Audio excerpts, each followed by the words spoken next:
I want to start, before we even get sort of the Trump piece of this and the legal piece of this, by talking about what is happening in your legislative body, because you have Kevin McCarthy moving forward with efforts to expunge both of Trump's impeachments. You were an impeachment manager for Trump's first impeachment trial.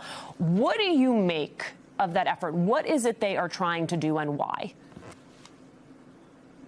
Expunging Donald Trump by way of Kevin McCarthy, Alicia, it's weak. It's predictably pathetic from Speaker McCarthy. And when I think about expungement, I think, what are you going to do about that day? Are you going to make it go away? Or are we going to forget that it ever happened? Will it never be taught to our children? An expungement is not going to bring back the sight for the officer who lost his eye that day. It's not going to put a finger back on the hand of the officer who lost a finger that day. It's not going to bring Officer Sicknick back to life. It only benefits one person, and that happens to be the person who aimed and inspired the mob to bring the hell and the fury that they brought to January 6th, Donald Trump. Again, it's a weak, pathetic move. It does nothing to change what happened that day, and it will do nothing to stop another January 6th if we were to allow it to happen. So I dare every Republican, especially the 19 in the Biden districts, I dare you to vote to expunge Donald Trump. And by the way, the guy is probably going to get indicted for what he did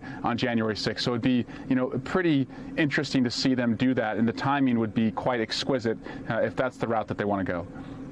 When you talk about those 19 Republicans who are in Biden districts, do you have any sense that Kevin McCarthy understands the fire that he is playing with, that he understands the position he would be putting members of his own caucus in were he to bring this for a vote on the House floor? He doesn't, because he's had, the 19 Biden Republicans, vote for the most extreme measures, to deprive women of making decisions about their bodies. He's put up votes, that would hurt our veterans so that we would not end up paying, America's bills and lifting the debt ceiling. And by the way, the government is heading toward a shutdown because the craziest of the MAGA caucus are already saying that we have to shut down the government. And so these 19 Biden Republicans, by the way, many of them in districts that are going to be redrawn because they were the result of, dirty gerrymandering back in 2020, they are squarely in peril. And they've shown every single time that they're going to choose MAGA chaos over the good of the community.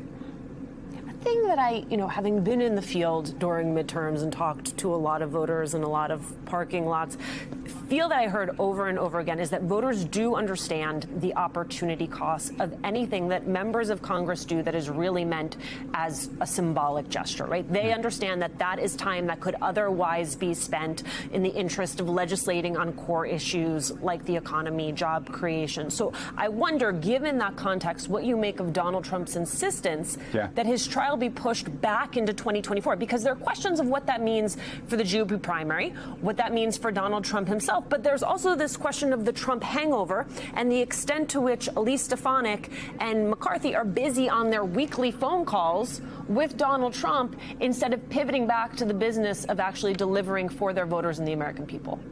Yeah. Look, when it comes to priorities, every day that Jim Jordan spends chiding people for how they want to use their pronouns is a day that the Biden administration and Democrats are working for working people. And I think the best example, the most concrete example, literally, is I-95. The thing collapsed in Pennsylvania a couple months ago. It could have been shut down for a year. It was put back up in 2 weeks. That's showing government competence at its best, contrasted with the chaos that Donald Trump and others would bring. And when I think about his trial and what Republicans are going to do to try and poison the well here, just take a step back. The guy is trying to delay a trial that he says is rigged.